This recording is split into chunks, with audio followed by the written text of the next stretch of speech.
Olá pessoal, sejam bem-vindos a mais uma videoaula de álgebra linear. Estamos indo para a 10ª aula e hoje vamos falar do teorema da dimensão e isomorfismo. Teorema da dimensão.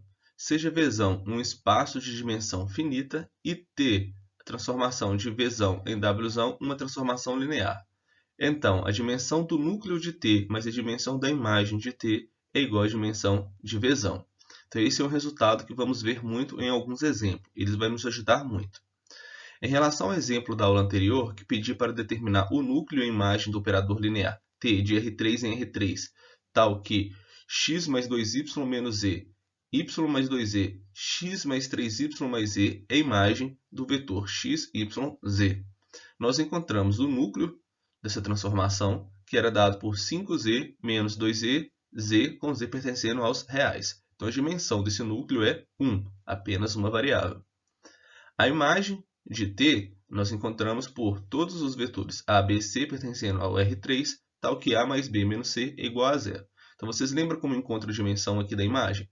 A sugestão é, isola uma variável, isola o A, por exemplo, o A você vai escrever em relação a B e C, né? O A fica em função de B e C.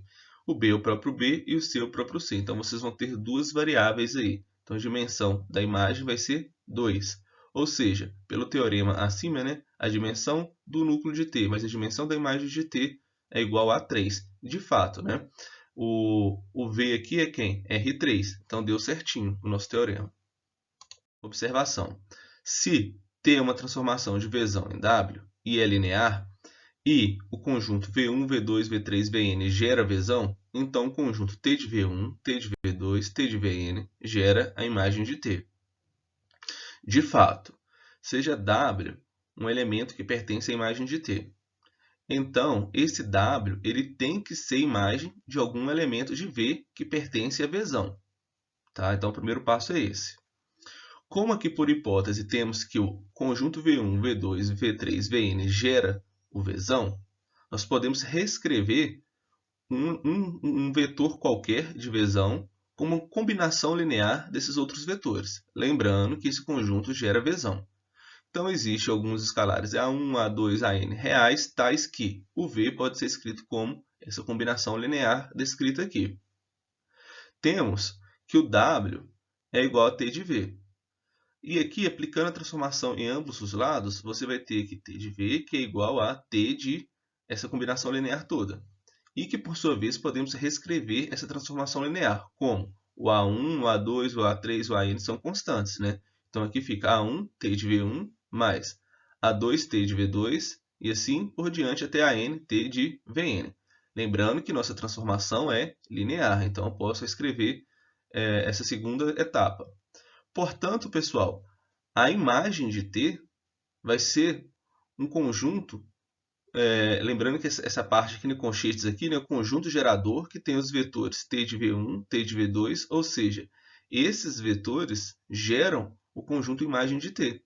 Né? Se eu estou falando que W vai ser igual, né, T de V aqui vai ser igual a 1, T de V1 mais A2, T de V2 e assim por diante, isso aqui é uma combinação linear e o meu conjunto imagem pode ser escrito da seguinte forma, ou seja, esse aqui é o conjunto gerador que gera a imagem de T. Vamos fazer um exemplo para clarear um pouco nossas ideias em relação às definições e teoremas anteriores. Exemplo, seja T do R3 em R3 a transformação linear, tal que T de E1 é igual ao vetor 1 e 2, T de E2 é igual ao vetor 0, 1 e T de E3 é igual ao vetor menos 1 e 3, sendo o conjunto E1, E2 e E3 base canônica do R3. Ou seja, o E1 é o vetor 1, 0, 0, o E2 é o vetor 0, 1, 0 e o E3 é o vetor 0, 0, 1. Beleza. Na letra A, ele pede para encontrar o núcleo de T e uma das suas bases. Em seguida, ele pergunta se T é injetora. Letra B, determine a imagem de T e uma de suas bases. Depois ele pergunta se T é sobrejetora. Então, antes de começar o exercício, vamos tentar reescrever a transformação linear, né? Escrever o operador linear T de x, y, z. O que acontece? Aqui foi dado a transformação do E1, transformação do E2, do E3. E falou que o E3 é base canônica do R3, só isso. Então, o que nós sabemos? Qualquer vetor do R3 pode ser escrito como x é 1, mais y é 2, mais z é 3. Lembrando novamente, o E1 é o 1, 0, 0. O y é o 0, 0, 1, 0. O y não é 2, né? O E3 é o 0, 0, 1. Então, quando você soma as coordenadas dos vetores, você vai encontrar o x, y, z. Beleza. Aplicando a transformação em ambos os lados, você vai ter o quê? Transformação de tudo, né? Que pode ser escrito como transformação do primeiro elemento. Se eu estou falando que t é uma transformação linear, então fica x de t de E1 mais y vezes t de E2 mais z vezes t de E3. T de E1 foi dado, que é 1 e 2. T de E2, 0, 1. T de E3, menos 1 e 3. Agora, somando esses vetores, você vai ter que a transformação de x, y, z é igual a x mais, aqui no caso, menos z. Segundo, 2x mais y mais 3z. Então, a transformação de x, y, z pode ser escrita da seguinte forma. Agora, vamos encontrar o núcleo dessa transformação, uma de suas bases, e ver se t é injetora. Depois, analisar a imagem de t, encontrar uma de suas bases e ver se t é sobrejetora. Aqui eu coloquei a transformação para facilitar nossa vida, tá? Então, vamos encontrar o núcleo de t. Lembrando que o núcleo de t são todos os vetores do R3, tal que essa transformação é igual ao 0, 0, tá? Então, nós podemos reescrever isso aqui em um sistema, né? A primeira parte igual a 0, a segunda parte igual a 0. Vocês vão encontrar que x igual a z e y igual a menos 5z. A solução desse sistema é o z menos 5z, z, onde que o z pertence aos reais. Ou seja, se o z for 1, então você vai ter que o vetor 1, menos 5 e 1. E isso vai ser solução do sistema. Se o z for 2, vai ter outra solução, e assim por diante. Logo, o núcleo de t pode ser escrito como conjunto de todos os vetores tais que, aqui onde a primeira coordenada é o z, a segunda menos 5z e a terceira z, tal que o z é real. A única variável livre é o z, portanto a dimensão do núcleo vai ser igual a 1. Não foi pedida a dimensão, mas isso vai nos ajudar na letra B. Fazendo z igual a 1, vamos obter 1, menos 5 e 1. E esse conjunto formado por esse único vetor é uma base do núcleo, né? Se você colocasse z igual a 2, você poderia ter outra base, e assim por diante. Então, a base ele pediu, encontramos uma base qualquer. Por fim, temos que t não é injetora. Por quê? Lembram lá que para a nossa transformação ser injetora, o núcleo de t tem que ser igual ao conjunto formado por um vetor nulo. Aqui, o nosso núcleo ele é formado por... Tem o vetor nulo, 0, 0, 0? Tem, mas ele não é único, né? Tem vários outros vetores que pertencem ao núcleo. Então, t não é injetora. Coloquei a transformação para nos ajudar de novo. Letra B, então. Vamos encontrar a imagem de t. Lembrando que a imagem de t pode ser escrita da seguinte forma, né? Aqui é o conjunto dos vetores geradores, ou seja, o conjunto que gera a imagem de t, que é o t de V1, t de V2 e t de Vn. Logo, podemos escrever a imagem de t, no nosso exemplo, como aqui o conjunto t de 1, 0, 0, né? O t de E1, t de E2, t de E3. Lembrando, né, que o E1 é 1, 0, 0, o E2, 0, 1, 0, o E3, 0, 0, 1. E ainda podemos reescrever isso como a imagem de t aqui igual, no lugar do t de 1, 0, 0, você pode pegar lá do enunciado que foi dado, né? O t do E1 é 1 e 2, o t do E2 0 e 1, ou pode apenas substituir, né? Que é o t de 1, 0, 0. O x é 1, y é 0, z é 0. Então fica x igual a 1 e o z é 0 fica 1. E aqui fica 2 vezes 1, 2, 0, 0, ou seja, 1 e 2. É outra forma também, tá? Então, considerando o teorema da dimensão, lembrando, né, que a dimensão de V é igual à dimensão do núcleo de T mais a dimensão da imagem de T.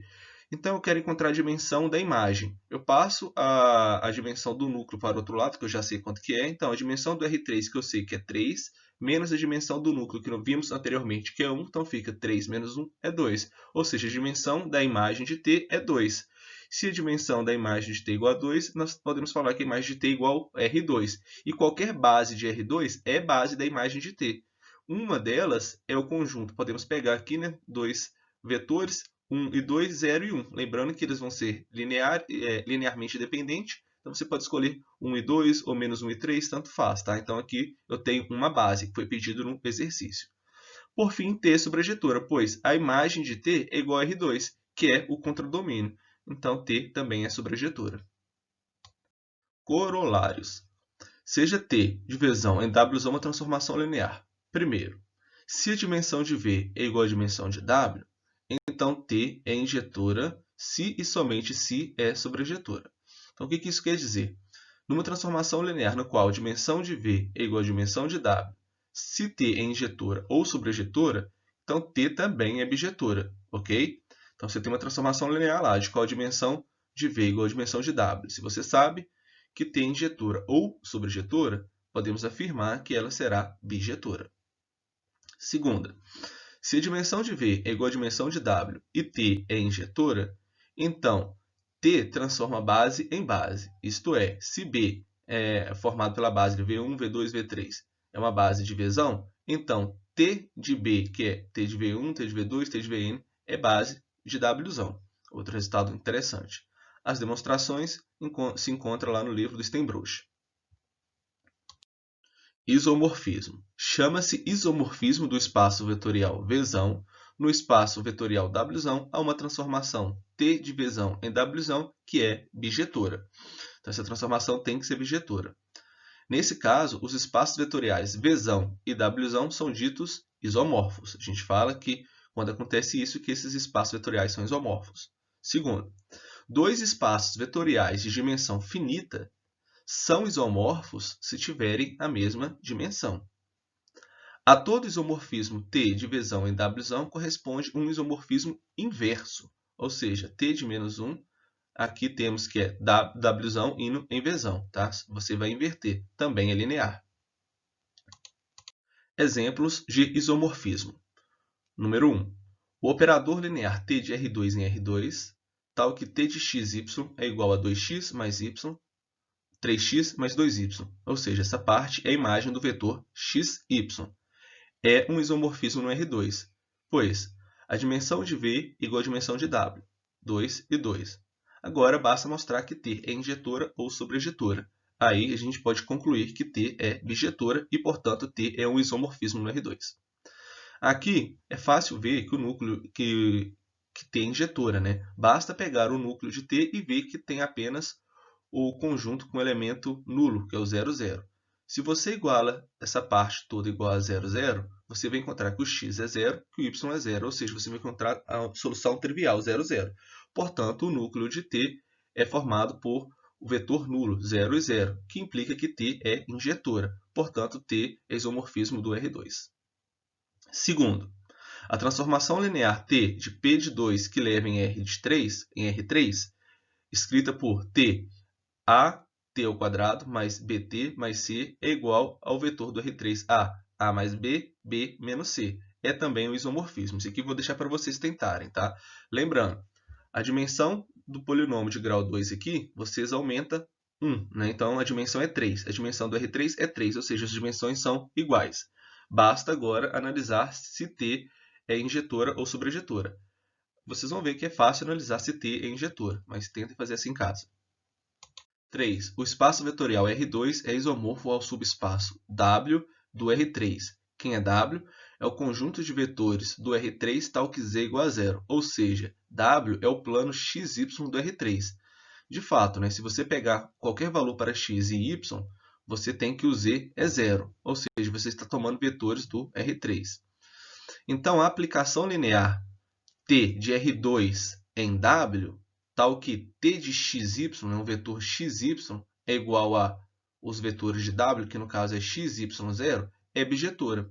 A cada vetor xy que você pegar do R2, corresponde um só vetor xy0 de W. E a recíproca é verdadeira, né? Se você tomar qualquer vetor ali do R3 xy0, você vai ter o único correspondente no R2, que é o xy. Logo, R2 e W são isomorfos. Pessoal, deixei alguns exercícios relacionados à aula anterior e esta aula, que vai trabalhar com núcleo, imagem, o teorema da aula de hoje e isomorfismo. Então, você tem o exercício número 1, que está no livro lá do Steenbroech, né? Aqui dá um operador linear e você tem que identificar quais dos vetores abaixo pertencem ao núcleo de T. E no segundo aqui, quais vetores abaixo pertencem à imagem de T. O exercício 2 é parecido com o exemplo que fizemos na aula de hoje. Aqui, pede para determinar o núcleo, uma base para esse subespaço e sua dimensão. Em seguida, responde se T é injetora. O 2 determina a imagem, uma base para esse subespaço e sua dimensão. Em seguida, responda se T é sobrejetora. Então, aqui foram dadas 5 transformações e vocês vão responder essa 1 e 2. 3. Seja T a transformação do R4 a R3, a transformação linear tal que aí você tem lá o T de E1, T de E2, T de E3, T de E4, sendo o conjunto E1, E2, E3 a base canônica do R4. Então, lembrando, o E1 vai ser o 1, 0, 0, 0, o E2, 0, 1, 0, 0 e assim por diante. Aí vocês vão determinar o núcleo em imagem de T, determinar a base para o núcleo em imagem e verificar o teorema da dimensão. E o 4, né, encontra um operador linear T de R3 em R3, cujo núcleo é gerado por 1, 2 e menos 1 e 1, menos 1 e 0. Então, são exercícios para vocês treinarem. Pessoal, lembrando que o material utilizado foi o livro do Steinbruch, onde utilizamos os exemplos, exercícios e as definições. Então é isso, um grande abraço e até a próxima.